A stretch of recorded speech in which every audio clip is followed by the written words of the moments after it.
प्राचीन काल में विराटगढ़ नामक राज्य में एक अत्यंत सुंदर और गुणी कन्या रहती थी। वसुंधरा वह राजपुरोहित की पुत्री थी और उसकी बुद्धिमत्ताशील और सौंदर्य की चर्चा दूर दूर तक थी। उसका स्वर तो ऐसा मधुर था कि मंदिर में जब वह स्तुति गाती तो पक्षी तक रुक जाया करते थे। राज्य में एक दिन वीरभद्र नामक एक तांत्रिक आया। वह दिखने में साधु सा था पर भीतर से क्रूर और वासनामयी। जब उसने वसुंधरा को पहली बार देखा तो उसकी नीयत डगमगा गई। वह जान गया कि वह कन्या सिर्फ सुंदर ही नहीं, तेजस्विनी भी है।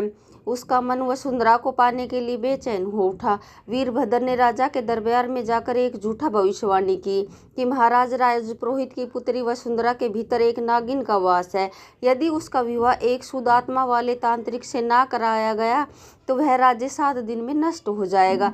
राजा अंधविश्वासी था, वह भयभीत हो उठा। उसने तुरंत राजपुरोहित को बुलाया और आदेश दिया कि वसुंधरा का विवाह वह वीरभद्र से किया जाए। वसुंधरा स्तब्ध रह गई, परंतु वह डरने वालों में से नहीं थी। उसने राजा से विनती की, हे राजन, मैं सच में नागिन हूँ तो मुझे शिवनाग मंदिर में अकेले रहने दीजिए। यदि कोई अनिष्ट ना हुआ तो आप समझ जाइएगा कि यह तांत्रिक झूठा है। राजा ने सहमति दे दी।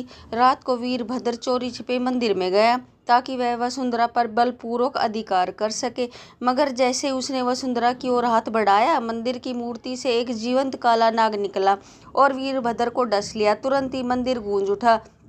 जिसने कन्या को भोग की वस्तु समझा वह स्वयं भस्म हो गया।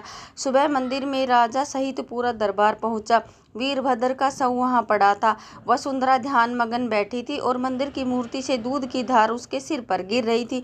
राजा की आंखें खुल गई। उसने वसुंधरा से क्षमा मांगी और राजा ने उसे राजगुरु की उपाधि दे दी। वसुंधरा ने उस दिन खुद को ही नहीं बल्कि पूरे राज्य को उस पाखंडी से बचाया।